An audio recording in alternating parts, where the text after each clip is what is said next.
you spoke of how this has really increased in cost. I think you said it was like 15,000 and then it went all the way to 250, 500,000.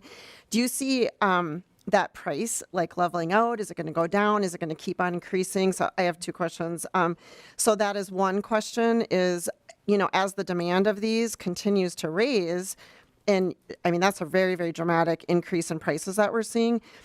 Are you seeing this level out or decrease? That's one question. And then the second question is the same for cars. As the market is driving to the electric vehicles, are we seeing that increase or decrease in that price? Ms. Backus. Thank you, Madam Chair and Representative Altendorf.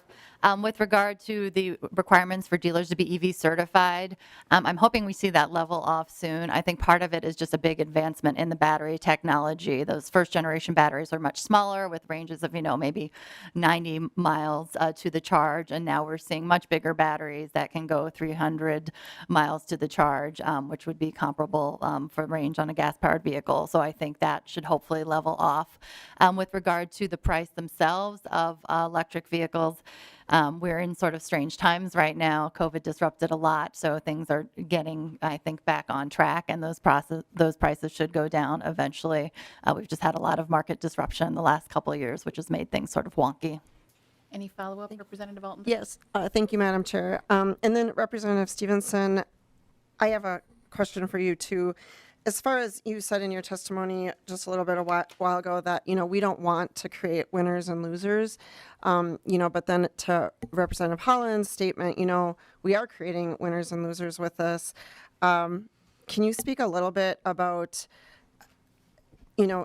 just how, as a government entity, how can we justify putting this much money towards this when the market is really not ready for it? It's not driving it, because if it was a good idea, we wouldn't have to subsidize it at such a high level. The government wouldn't have to.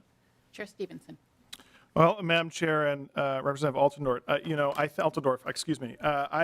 I do think actually that Minnesotans from all income brackets will benefit from this. And I would never want to disagree with my colleague, but I do think that people in all of our legislative districts will benefit from this. And I would note in particular that the bill includes subsidies for used electric vehicles as well as new electric vehicles, and used electric vehicles are already priced at a much lower level and very attainable for people in different income brackets. So I do believe that it is beneficial to people all over the state and all the different income levels, which again is the point of the bill, is to help have people of all different income levels and all different geographies benefit from this transition, to not just have it be people who live in wealthier communities or more connected communities that perhaps adopt charging technology sooner, or have a dealership that's able to be on the front end of this transition. As Ms. Backus told you, they anticipate that most of the dealership training and grants will go to more rural communities.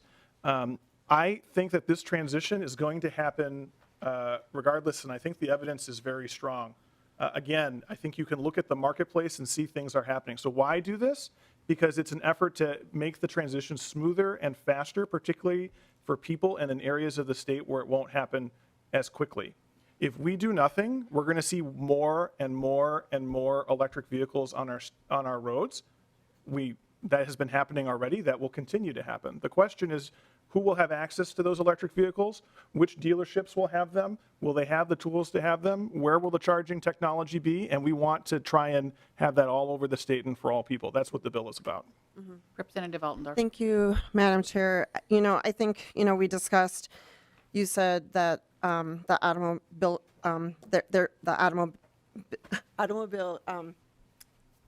creators or manufacturers, that they're going up, but really it's because of things like this. It's because of the government policies and the requirements that we're putting on them that they are going up. And then I would just like to speak to, I think it was just in the Star Tribune that in the winter we're really struggling, Minnesotans, with batteries and charging. And could you speak a little bit about that problem that you're seeing? I don't know which one of you would like to speak about that.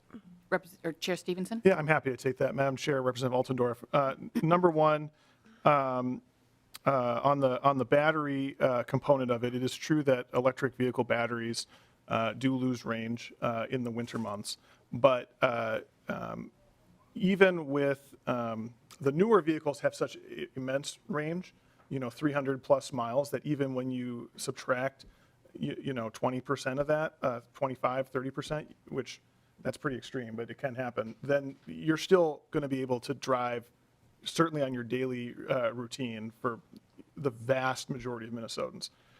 The range on my used Nissan Leaf, which I bought 4 years ago, on a sunny day is 100 miles, and on a cold day is closer to 70, 75 miles.